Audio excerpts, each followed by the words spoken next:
Сәлеметсіздер ме балалар, қалдарың қалай? Келесі сабағымызды бастаймыз. Келесі сабағымыздың тақырыбы механикадағы күштер деген тақырып. Механикадағы күштер. Жалпы біз 7-ші класста да айтқанбыз, балалар, күш дегеніміз денелердің өзара әсерлесуін сипаттайтын шама. Немесе денелердің бір-бірімен әсерлесуін сипаттайтын шаманы күш деп атайды. Сонда қарап көрсеңіз, күш деген нәрсе пайда болу үшін, күш деген ұғым пайда болу үшін жоқ дегенде екі дене болу керек. Сол дене екі дене болса да әсерлеседі ғой. Ал бір дене ол кіммен әсерлеседі? Бір дене ол болмайды ол даже. Бір дене. Өйткені бізде қоршаған әлемде қаншама көп дене бар, Сен ол денені қайда апарып оны бір дене болдырасың? Может, космосқа шығарып жібересің оны да. Бірақ ол все равно күн системасының ішінде күнмен әсерлеседі, жермен, басқа аспан әлемдегі денелермен әсерлеседі. Сондықтан ол қозғалысқа әсерге, өзара әсерлесуге жоқ дегенде екі дене қатысады. Бірақ бір жолда көп дене қатысады бәрінде, бірақ біз оның қозғалысын сипаттау үшін оқшауланған жүйе деген ұғым кіргіземіз. То есть бір-екі дене бір-бірімен әсерлеседі, басқамен әсерлеспейді деп есептейміз. Бәрі жоқтап алынады. Әйтпесе табиғатта, әлемде абсолютті нәрсе деген жоқ. Оның бәрі салыстырмалы түрде.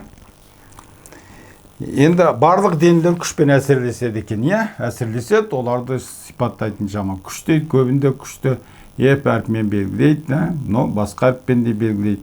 Өлшем бірлігі оның Ньютон дейді, үлкен N әрпімен белгілейді, күштің өлшем бірлігі. Енді осы қандай жағдайда осындай күштер бар деген. Мысалы, күш денелер қозғалысының өзгеруін сипаттайды. То есть себепшісі болады. Егер күш Ньютон бірінші заңда біз уже айттық қой. Егер дене күш әсер етпесе, дененің қозғалыс жылдамдығы өзгермейді. Значит, күш ол жаңағы әсер етсе денеге, значит, ол жаңағы дененің жылдамдығы өзгереді екен. Енді қандай әсер көрсетеді осы күштер деген. Енді күштің әсерлері мынандай болады екен. Әсері. Бірінші гравитациялық әсер деп айтады. Гравитациялық әсер. Екінші электромагниттік әсер деп айтады. Магниттік. Үшіншісі күшті. Төртіншісі әлсіз деп осылай бөлуге болады әсерлерді. Гравитациялық, электромагниттік, содан кейін күшті и әлсіз деп. От күшті әлсіздер туралы біз айтпаймыз. Біз гравитациялық және электромагниттік күштерді айтамыз. Себебі механикадағы өзгерістер туғызатын осы екі күштің әсерінен болады механикада.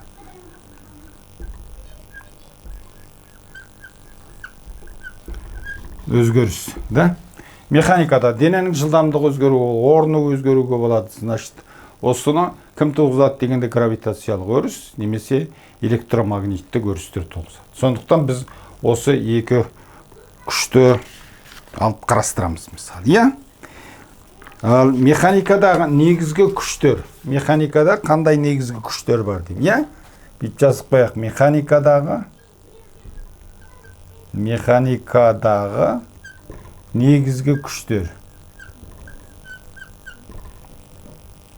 Негізгі күштер. Қандай негізгі күштер бар дейді. Біріншісі механикадағы негізгі күш, ол ауырлық күш деп аталады. Ауырлық күш. Ауырлық күш қандай күш дегенде, балалар, ауырлық күш деген жер денені қандай күшпен тартады, сол күшті ауырлық күш деп аталады. То есть жердің денені өзіне тартатын күшті ауырлық күш деп айтады. Немесе денені жер қанша күшпен тартады, сол шама сол дененің ауырлық күш. Денеге әсер ететін ауырлық күш. Мысалы, былай істейік, Міне жерде бір дене бірдемеге байлауыт тұр, Бұл денеге де ауырлық күш әсер етеді. Ауырлық күш mg'ға тең болып қояды. Заранее жазып қояйын. Екінші бір жағдайда ол дене уже құлап келе жатыр. О кезде де ауырлық күш әсер етеді. Енді ол дене уже жердің бетіне құлап түсті уже. О кезде де оған ауырлық күш әсер етеді. Ол жаңағы дененің жағдайына байланысты демек екен. Ол бірдеме келініп байлау тұрма, немесе ол еркін құлап келе жатыр ма, немесе ол жаңағы жердің бетінде тұрма, бәрібір. Ол судың ішінде тұрма, ол магнит өрісінің ішінде тұрма, ол вакуумның ішінде тұрма, ол қайда тұр, бәрібір ауырлық күш әсер етеді. Онда ауырлық күштің ерекшелігі сондай. Ауырлық күші ол гравитациялық өріс арқылы іске асады. Сонда бүйтіп айтады даже. Гравитациялық өрістен еш уақытта қорғануға мүмкіндік жоқ. Сен маған әсер ететін, мисал менің массам 80 килограмм ба, маған мисал 800 ньютон ауырлық күш, то есть 800 ньютон ауырлық күшпен жер мені өзіне тартады. Мен осы күшті азайтқым келсе, қандайды бір жағдай ойлап тауқым келсе, ештеңе таба алмаймын мен. Жалғыз әдіс бар, оны кейінірек айтам. Иә, балалар. Дәл жердің бетінде мен ол ауырлық күшті өзгерте алмаймын дейсіз. Түсінікті ме? Енді осы жаңағы ауырлық күштің дегеніміз, ауырлық күш дегеніміз, ол жаңағы дененің массасына тура пропорционал. Неғұрлы массасы көп болса, соғұрлы ауырлық күш көп болады. Енді осының пропорционалдық коэффициентін G деп белгілейді жаңағы. Оны mg деп жазады. Бұл жердегі өздерің білесіңдер, G дегеніміз ол еркін түсудегі, да? G жер бетіндегі еркін түсудегі 9,8 ньютон бөлінген килограмм, немесе метр бөлінген секунд квадрат дейді. Бұл былай қарай бүйтіп белгілеп қояйық, да? Ол не дегенсіз? Неге ньютон бөлінген килограмм дегенді қалай түсінуге болады? Егер жер қандай денені жер қанша күшпен тартады, немесе соның ауырлық күші нешеге тең деп сұраса, сен айтасың. Массасы 1 килограмм денені жер 9,8 ньютон күшпен тартады. Көрдің бе? Немесе массасы 1 килограмм дененің жылдамдығын 9,8 метр секундпен өзгертеді 1 секундтың ішінде. То есть массасы 1 килограмм дененің жылдамдығы 1 секундтың ішінде 9,8 метр секундқа артады, немесе азаяды деген сөз, ауырлық күштің әсеріне. Түсінікті, иә балалар. Сонда бұл жердің, бұл енді дәл жердің беті деп айтпайды балалар, иә, бұл мисал жердің маңайында орналасқан. Оның тоже жуықтап алады ғой. Мисал жердің бетінен биіктеген сайын еркін түсуде азая береді. Бірақ соны бізде мынан алады, аш жердің бетінен биіктігі оның намнога менше, чем жердің радиусы деп. Бұл былай қарай битіп алады. Жердің радиусынан аш деген биіктік, жердің бетінен дененің орналасқан биіктігі өте кішкентай болса, почти жердің бетінде жүріп жүретін нәрселер. Но екінші бір күшіміз ол балалар серпімділік күш, иә? Серпімділік күші деп қойын. Екінші серпімділік күші. Серпімділік күші. От серпімділік күші, да? Серпімділік күшін айтпай тұрып балалар. Егер біз бағана айттық қой, егер денеге күш әсер етсе, дене жылдамдық алады. Иә? Мисал, бұрын қозғалмай тұрған дене болса, оған бір күш әсер етсе, ол дене жылдамдығын алады. Иә? Дене жылдамдығын алады, егер ол дене бос болса. Көрдің бе? Бос, ештемеге байлаусыз, бос болса, ол қозғалады. Ал егер ол дененің бір жақ ұшы байлауды болса, мысалы, бүйтіп қояйық, бір дене бар, оны қабырғаға бір жақ ұшына бүйтіп байлап қойған. Тұр. Енді осы денені тартты қал, оны қайтеді. Бір күшпен әсер етті. Ол созылады ғой. Ол былай қарай бітіп созылады, иә. Бұрынғы ұзындығы оның L0 болса, тепер ол L деген шамаға келеді. Екеуінің айырмасы оны дельта L деп айтады, немесе оны X деп белгілейді, деформация шамасы. Вот уже мен айтып қойдым, деформация деген сөз балалар, иә. Сонда егер денеге күш әсер еткен кезде оның қол аяғы бос емес болса, қазақша айтқанда бір жерге байлап қойса, ол деформацияға ұшырайды. Деформация дегеніміз немене? Сыртқы күштің әсерінен дененің пішінін өзгертуін деформация деп атайды дегенбіз. 7-ші класста айтқанбыз. Сол. Осы, значит, серпімділік күш осы кезде пайда болады екен. Көрдің бе? Деформацияның өзін екіге бөледі, балалар. Біреуі серпімді, біреуі пластикалық. Ол серпімді деген не дегенсіз? Мынаны мисал бұрынғы күшпен әсер етпей тұрған ұзындық 50 болды. Одан кейін бір күшпен әсер етіп едім, былай қарай, F деген күшпен әсер етіп едім. Мен тарттым, F тарту күшмен әсер етіп едім. Ол созылды дельта L деген шамаға. Деформацияға ұшырады. Қайтып мен мына F тарту күшін жоғалтып кеп қалып едім, алып едім, ана бұрынғы орнына қайтадан қайтып келді. Осындай деформацияны серпімді деформация деп айтады. Сен сұрақты болды ғой. Кім алып келді оны? Вот как раз сол алып келген күшті серпімділік күш деп атайды. Ол былай қарай міне. F серпімділік күш. Сонда F серпімділік күш мен F тарту күші тең екен. Сен қанша күшпен тарсаң, серпімділік күш те соған тең. Сен ана күшті. О данный момент именно мына жағдайда неге тұр? Өйткені екеуі тең болғандықтан Ньютонның бірінші заңы бойынша ол тураны орын. Енді сен серпімділік тарту күшін алып келіп кетіп едің, серпімділік күш қайтып олын аралық береді. Онда осы серпімділік күш дегеніміз деформацияға ұшыраған дененің бұрынғы қалпына алып келетін күшті серпімділік күш деп атайды. Оны қалай табады? F серпімділік күші тең минус kx деп айтады.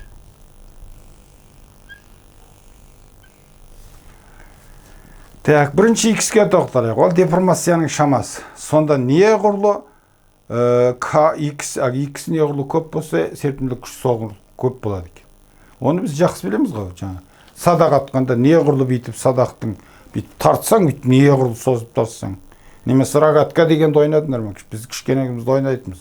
Рогатка мен торғай атамыз бүйтіп. Не құрлы резинкасын бүйтіп созсаң, оқ соғырлы алыс жерге барады. Өйткені серпімділік күші көп. Сол серпімділік күш лақтырады оқты. Ал К дегеніміз не дегені? К дегенді айтады, ол қатаңдылық коэффициенті немесе дененің қатаңдығы деп айтады оны. Ол нені білдіреді дегенде, сол жаңағы деформацияға ұшыраған дене қаншалықты серпімді дегенін білдіреді. Не құрлы К көп болса, ол соғырлы серпімді дегенсіз. Қатаңдылық коэффициенті деп атайды оны. К-ның өлшем бірлігі ол қатаңдылық коэффициенті, қатаңдылығы немесе қатаңдылық коэффициенті деп аталады. Оның өлшем бірлігі ньютон бөлінген метр.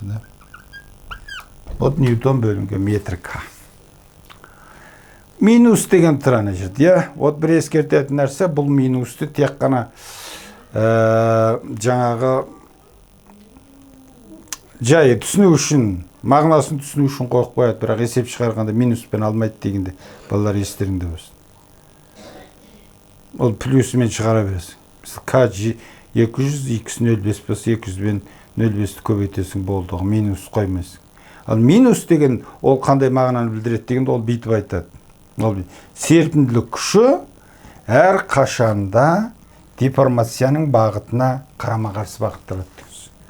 Сен F тарту күшімен былай сүйресең, серпімділік күші оны кейін қарай орнын алып келуге тырысып тұр, көрдің бе? От соны жаңаға серпімділік күш деп атайды. Сондықтан оға минус таңба қояды. Келесі бір күш, ол балалар үйкөз күші. Үйкөз күші. Үйкөз күші қай кезде пайда болады дегенде, ол бір дене екінші бір дененің бетімен қозғалған кезде пайда болады. Үшінші үйкөз күші да. Үйкөз күші. От жаңаға мен айттым балалар, алдында ауырлық күш ол жердің әсерінен пайда болыпты, жер денені тартады да. Серпімділік күш ол қандай мағынада оны пайда болдырушы кім дегенде, ол электромагниттік күшке жатады. То есть ол молекулалардың өзара әсерлесу күші. Электромагниттік күш. Вот электромагниттік әсер. Біз жаңа алдында жазып едік қой, гравитациялық әсер мен электромагниттік әсер механикалық қозғалысқа себепші болады деп. Соның гравитациялығы жаңағы ол ауырлық күш арқылы әсер етеді. Ал электромагниттік әсері ол жаңағы серпімділік күші және үйкеліс күші де ол электромагниттік әсер. Вот электромагниттік әсер. Молекулалардың өзара әсерлесі. Оны кейінірек өтеміз жоғары кластарға бар. Так, енді бір дене екінші бір дененің бетімен қозғалады. О денені бұлай қозғалысқа келтіресің, бір ептеген тарту күшпен тартасың да. Сен тартамысың, тартпаймысың, бәрібір ол жердің жаңағы ауырлық күші жердің тартатын, сосын реакция күші ол әрқашанда әсер етеді. Реакция күші дегеніміз ол жаңағы серпімділік күші балалар, я. Мына реакция күші дегеніміз серпімділік күші. Оны Ньютонның 2-3 заңдар кезінде шешіп айтам, қазір просто жай ғана қойып қояйық. Осы денен мынаның былай қарай қозғалған кезде тарту күштің әсерінен ол былай қарай бір жылдамдық алады. Осы жылдамдықтың немесе қозғалыс бағытынан кері бағытталған үйкеліс күш әсер етеді. Үйкеліс күш. От үйкеліс күшін қалай табады дегенде үйкеліс күші мынаған тең болады. Үйкеліс күші тең болады мю n деп айтады. Мю дегеніміз мю үйкеліс коэффициенті. Үйкеліс коэффициенті. Үйкеліс коэффициенті ол көп нәрсеге тәуелді болады. Коэффициент десе, значит, ол да өлшем бірлігі жоқ оның. Үйкеліс коэффициенті дегенің неге байланысты? Вот ана жанасушы беттердің, мына астында тұрған дененің беті мен үстіндегі қозғалыстағы дененің бетінің арасындағы жағдайға байланысты. Что значит жағдай? Одар шарақабатный дейді, кедір-бұдыр деп қазақша айтады ғой. Егер бір-бірі бетін біткен шарақабатный болса, бұлай қарай, misal бірінші дененің, екінші бір дененің бетте бұлай қарай болса біткен. Енді грубо сызып тұрмын ғой мен балалар, я. Үлкен микроскоппан қарағандан ұқсап тұрса, мынаны енді бұлай қарай, мынаның бетімен сүйреген кезде, мынадар жаңа араның дүзі ұқсап иледі ғой бірін-бір. Сосын кедергі жасайды. От бір кедергісін осылай түсінуге болады. Сондықтан жаңа техникада кедергіні азайту үшін қайтып жүреді балалар. Мынадар бір-біріне тигізбей ортасын майлайды. Май жағып тастаса, ана екі дене бір-біріне жанаспайды, ол майдың бетімен сырғанайды. Содан кейін оның үйкелісі азаяды. Техникада бүткіл жаңа бір-бірімен жанасып қозғалатын детальдарды, тетіктерді майлайтын себеп сол. Сонда не құрылған ананың беті шлипованы? Шлиповка деген шлиповальный круг деп магазинде білесіңдер. Наждачная бумага, шлиповальный круг деген. Сол нәрсені майдалау үшін қолданатын нәрсе. Майдалағанда ананың кедір-бұдырға азаяды да, оның үйкелісі азаяды. Бірақ чересчур азайтып жүріп ол тағы келмейді. Оны сендер әлі білмесіңдер, техникада сондай нәрселер бар. Өтті майдалап екеуін бір-біріне жанастырсаң, ол кедергі бұрынғыдан да көбейіп кетеді.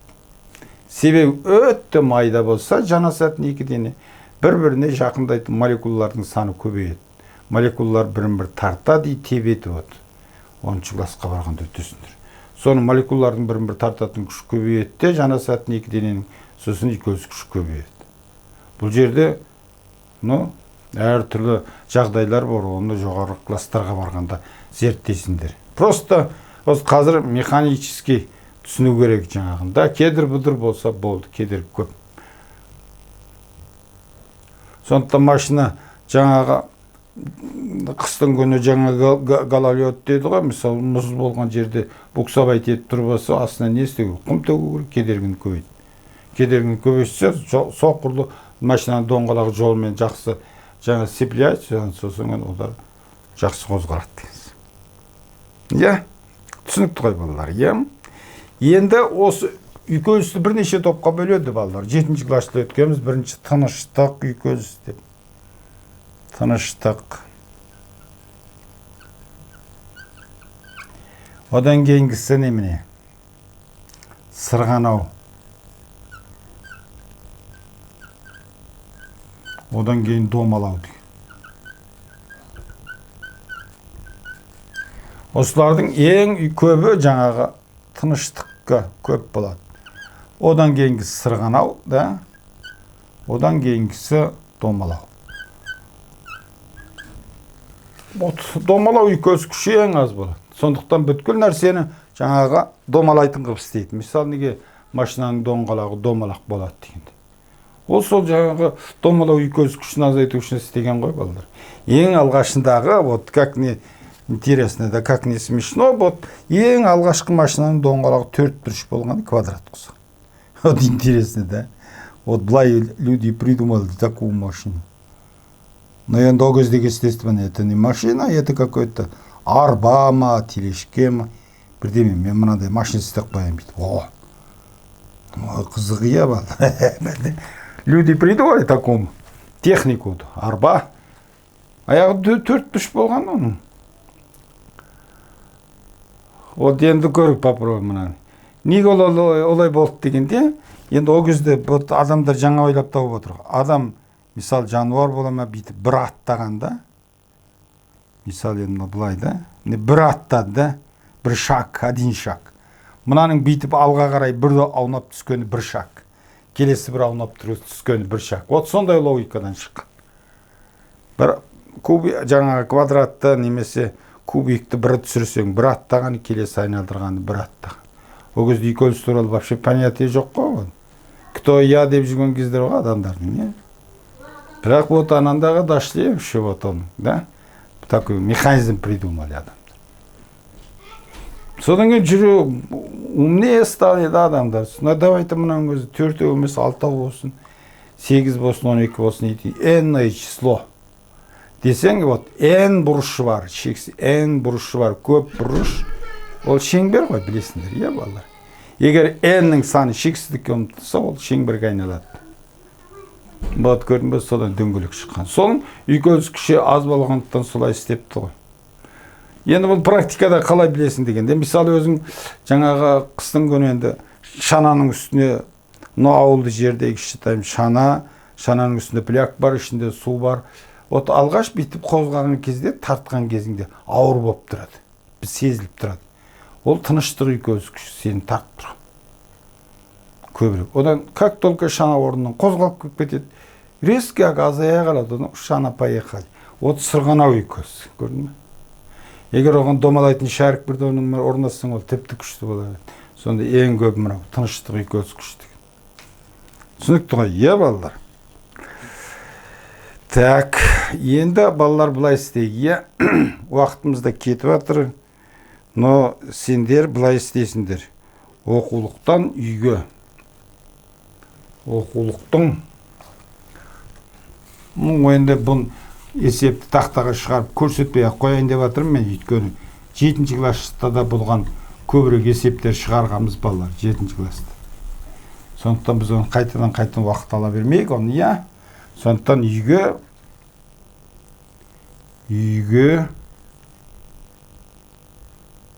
оқулықтан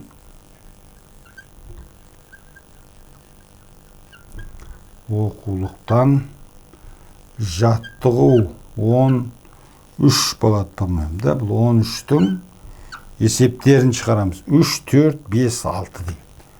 3, 4, 5, 6-шы есептерін шығару. Есептерін шығару.